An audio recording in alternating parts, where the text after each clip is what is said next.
So what did we learn in that pre-season friendly? Liverpool got turned over 4-2 by AC Milan, the old rivals. This is Champions League royalty match right here, and pre-season doesn't matter. So it's so funny to see the meltdown online and in social media and all the forums as well. Look, we lost in pre-season. Slot played two vastly different teams in the first half and in the second half. In the first half, we were trying to play through the centre to build up the patterns of play through Florian Wirtz, and it's hilarious to see the banter club Arsenal going on about Florian Wirtz's Opta rating. Opta score, for example, 6.7. In fact, he scored higher than Mo Salah, who got 6.4. Wirtz should have had two clear assists. Perfect through ball, threaded ball into Harvey Elliott. Couldn't get on the end of it, and he hasn't got a right foot anyway. Perfect layup onto Mo Salah on the instep on the left foot to bend it in. Mo Salah desperate to get Florian Wirtz off the mark. Bad choice, should have just scored himself.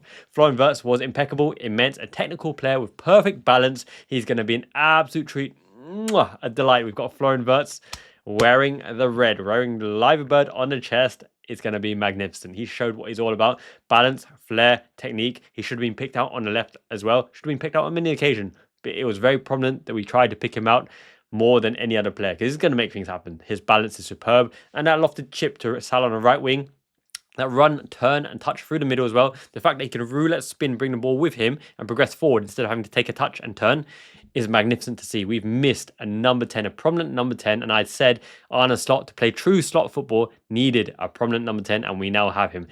Second half, what would you expect with Ben Doki Doke, with Enyoni behind him against a rugged Milan deep block defense who played to win? They came to win. Is what it is, right? We tried to attack on the whips, tried to penetrate from the wide sides. We had no one in midfield who can turn a man. We're playing Enyoni and Curtis Jones, for example. There's not going to be much hope there, and Ben Doak's not going to hold the ball up either. But Jeremy Frimpong had the opportunity to go in behind as well. A perfect lofted ball by Cody Gakpo picking him out, fellow countryman as well. Very promising to see. A lofted ball by Ibu Konate in the inside forward position into Cody Matis Gakpo, who curled a header into the side net. Beautiful to see. We only should be playing crosses when Ekitike or Cody Gakpo on the back post. Of course, what's the point in crossing to Ben Doak or Mo Salah, for example? Ain't going to work, brethren. Saying that, though, Isak is also, what, like 6'3", 6'4"? He's very tall, isn't he? Isak, Ekitike, Konate, Van Dijk, Gravenberg, Gakpo. There's a lot of height there, you know. I'm just saying, set pieces, we're going to be dominating next season if Isak does sign. Luis Diaz has moved to Bayern Munich. £70 million thereabouts. What a good fee. Get in. Thank you, Lucho from Barrancas, bringing us joy. That is a tasty fee, and I'm sure we'll go for Isak as soon as we bank that. But I tell you what, Red fans, you let me know in a comment below as well, right? Would you rather get a first-choice centre-back? I mean, a proper, dominant first-choice centre-back, like where there's a Mark Gray or a Schlotterbeck or Bastoni, and not an Isak, or getting Alexander Isak and a fourth choice, fifth choice centre back, right? Like Charlie Cresswell, for example. And the reason I say this is because it's obvious that we do need a centre back, and we will get a centre back because Arne Slot said in the press conference we haven't replaced Jarrell Quansah yet. If that's not the biggest indication, then I don't know what is, right? And this whole kerfuffle about Mark Gray coming on a free next season, don't want to pay 45 million. 45 million pounds is cheap for a centre back, but look, you don't rush things, you don't throw away the cash. The reason we can have this epic of most epic transfer windows is because we don't throw away the cash. We get maximum value for our players. Nunes, Luis Diaz, Harvey Elliott. We don't need to sell them for cheap. There's high demand for these players. There is a market for them as well. And Michael Edwards and Richard Hughes, Slick Rick, get maximum values out of our sellable players, as you know, throughout the years. That's why we sold Jarrell Quansah with a buyback clause and a sell-on clause as well, which is amazing, amazing work and news as well. We sold Queeve Kelleher for a decent sum as well. Trust the transfer committee. They're going to do right by us, and we're going to sign the right players that fit Arne Slot's vision for the full slot machine as well. But we do need a centre back, because even though people say Joe Gomez is unreliable, he can't keep fit, he's been sent home precautionary because of an Achilles, little issue on the Achilles. Now that's bad in itself, because Achilles takes some time to heal. It weakens over time, and you don't want a recurrence of the Achilles injury. But it's better safe than sorry. We're going to need him for the season. And we got Wataru Man Mountain Endo, our boy, the Big E, the Emperor of Mankind, who's going to captain the boys out in Yokohama, Japan, his hometown. He was on the plane in his beautiful yukata. I love seeing the boys in that Japanese garb as well, mimicking the Beatles. legendary. Liverpool, I love what you're doing. I love your flow. Go to flow. We got the Mo, we got the flow, we got the Cody Gakpo, big Dutch G, Gakpo.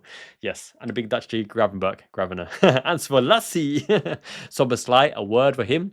What an immense player. I did say Szoboszlai will get plenty of starting minutes. He's a crucial player. Don't forget, he cost nearly £70 million.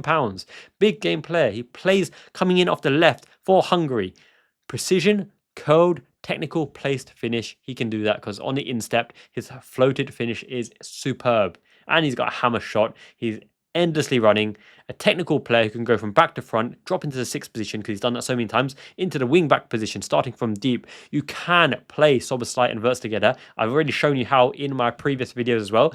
Wirtz and Szoboszlai complement each other as dual 10s. The duality there with one going, one staying, one linking up the play, one causing havoc, one being a dummy runner, one being a late ball runner, both able to finish, both able to contribute in the offensive phase as well. And they both press well, and Szoboszlai can cover for everyone else in the midfield. It's almost a cheat code having Szoboszlai in the forward line, in the back line, and covering for defense as well. He's a Duracell bunny, dynamite, amazing. But once again, we tried to focus through the centre in the first half, and the patterns of play were excellent. We dominated possession. We got hit on a counter-attack. Rafael can turn it on your offense on any given occasion. I love his offensive contribution, and I hate his defensive contribution because Rafael, smiling while running past Conor Bradley, loves the offensive side. But when the going gets tough, the tough go missing in case of Rafael. And cuffed cookies, you get what you get with him. He's not the most, let's say, influential on the defensive side or on hard work and tracking backside. 1 in 4 games, 10 out of 10, world beater. On the odd occasion, goes missing. On the odd occasion, contributes a 7 out of 10. I like Rafael, but yeah, we just got put to the sword. And those counterattacks by AC Milan in the second half were clinical. Don't think that we got battered in the second half. We didn't. We still kept possession well. We had good patterns of play. We didn't have anyone in the middle who could turn a man. We didn't have a prominent striker or an outlet there. So Frimpong had to go individually. Cody Gakpo was isolated out on the left. Milos Kerkez had to stay back to facilitate. Conor Bradley going up because on the counter-attack, Rafael is lightning, as are many of the other players. Can't believe Ruben Loftus-Cheek scored, the old Chelsea boy. It's what it is, but we got hit with 2 beautiful counter-attacks and a mistake. Tsimikas didn't have the best of games playing in centre half, which is why we do need that utility centre-back. But don't forget that Gravenberch has been favoured by Arne Slot. Now, some people don't like Gravenberch in centre-back position, but when we get a red card, the first play by Arne Slot, playing the trumps, is Gravenberch into the half-back position in between centre-back and defensive midfield because he can play from the back, can turn a man, can add the numbers in midfield, and playing with the risk of Virgil van Dijk or Konate 1v1 at the back as well. Wataru Endo has never let anyone down at centre-back. I don't know why people don't give him his credit, give him his dues. When has Endo ever let you down at centre-back? Never. He's always put in a 7 or 8 out of 10. He's dominant in the air for his height. He's courageous, got leadership, he holds the offside line, he's positionally aware, he snaps in the tackles as well, he knows what to do to clear the lines, clear the box, he's composed, he's cool and plays it simple. That's all you need in a centre-back. And he's played centre-back more than defensive midfield in his career. There's that too. But we will get a centre-back, I'm sure of it. We don't need a defensive midfielder because we're stacked with players who can play in 6, 8 and 10 position. And to think, this team, with the patterns of play, dominating possessions against an AC Milan who are in it to win it, where Slot was trying things out, tweaking a lot, Alexis McAllister, maybe our most important midfielder, controlling the tempo, the best touch, penetrating through the lines, dogged, rugged, always gets fouled, always gets battered, and comes back and bites them with a rocket into the top corner. Alexis McAllister is coming back into this lineup. We've got Hugo Ekitike, huge Ekitike. Oh boy, Hugo Boss. He's going to be a threat, especially Gakpo's chip to the back post, the loft in the back post, cutting inside. Frimpong curling to the back post, a knockdown for Salah, a knockdown for Wirtz as well. Very, very promising. Salah always gets in goal-scoring positions. Just needs to be more selfish, surprisingly, but it's only pre-season. Let's see when the season starts, when he really passes on the buck, right?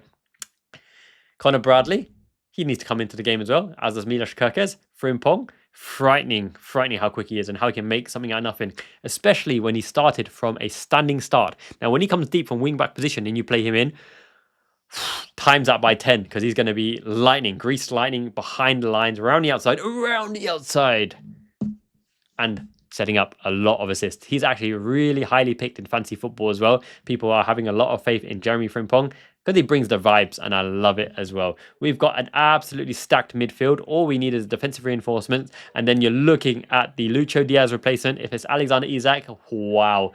How are we going to fit Isak and Ektika? I made a video on that too. You need good quality forwards and strikers in your lineup to score the goals, because if one gets injured, you can't rely on the Jadon Dans in a semi-league final, a semi-final in the Champions League against a PSG or Real Madrid, right? You'd love to see him turn it on and do it, but he needs a good loan and to prove it as well. Arne Slot is absolutely cream of the crop, and he knows you need the attributes. It's not just about pluckiness and willingness and desire, because Jadon Dans and even Kumas and Majestic got a lot of that, but it's about having the profile to make a difference for what you're trying to achieve, which is why Rio Ngumoha has started the 3 games on the bounce, because he penetrates. He's a lightning dribbler, right? Absolutely explosive off the mark, stands a man up, brave, courageous. He's dynamite. He's like a bullet up and down the left wing, cutting inside, not afraid to shoot, not afraid to link up with senior players, not afraid to take on senior players. And he's only 16 years old. Wow, almost the same age as James Milner, that young gun, the eternal wonder kind, the wonder kid. Rio Ngumoha is going to achieve things this season, and he'll be kept in and around the squad and utilized as a rotation option, because there's no one else in our squad that I imagine can take the man on as direct as Rio Ngumoha, because Jeremy Frimpong's pure pace, right? Ngumoha's skill you up, son, and really linking. Even Lucho Diaz didn't do it as direct as Ngumoha does. He uses the tricks and utilizes the tricks to go out of the crevice, out of the cul-de-sac, and back into open play, whereas Rio Ngumoha tries to penetrate on the first run, and I love to see it as well. Hugo Ekitike coming in. I'm sure he'll play a part in Yokohama, Japan. Speaking of which, one day now, one sleep after the Monday. Or no, Sunday today, right? But after Sunday, after one work day on Monday, then I'm traveling in the morning to Yokohama, Japan. Any of you guys traveling out to Yokohama, Japan, pick up the phone, give me a message on the Discord or wherever. We can meet up for dinner. Let's go to Yokohama Chinatown, Yokohama Big Wheel, Yokohama anywhere you will, you won't, you want. It's going to be so good seeing the Reds in person. Oh, my days. And they're going to love Japan. That's another reason why Ibu Konate will sign that new contract, right? He's going to want a Japan tour trip every single season. And Wataru-san, Ichiban, the best tour guide you could possibly get. With respect, with legendary status. People move out the way with respect. Dogeza, which means bowing down to the legend, giving him his space. I'm going to try to get a quick chat in, a quick word in with all the boys if I can. I've got decent seats. I'm going to show you the interaction between Slot and the boys, the transitions, what the players are looking to do off the ball, where they're making the runs. I'm going to shoot my own personal footage, which means it cannot be copyrighted. Thank you everyone for supporting this channel. Miyazaki Man Ichiban, the Liverpool Fan Japan community are the best. I did a live stream yesterday. Thank you everyone, 103 concurrent viewers, for joining me on that live stream. It was so fun. I'm going to do lots and lots of live stream covering all the games. So you better believe it. We're in for a really rocking season. And follow me here on Liverpool Fan Japan channel for all the action, all the tactical analysis. This is the channel Substance in Abundance. And you, me, we believe. Let's achieve number 21, right? Let's do it for our eternal number 20, Diogo Jota, Jots, and Andre Silva. Bless you both. Please guide us to victory. Thank you, everyone. Have a great rest of your weekend, and I'll catch you very, very soon from Yokohama, baby. Nissan Stadium. Jane means ciao.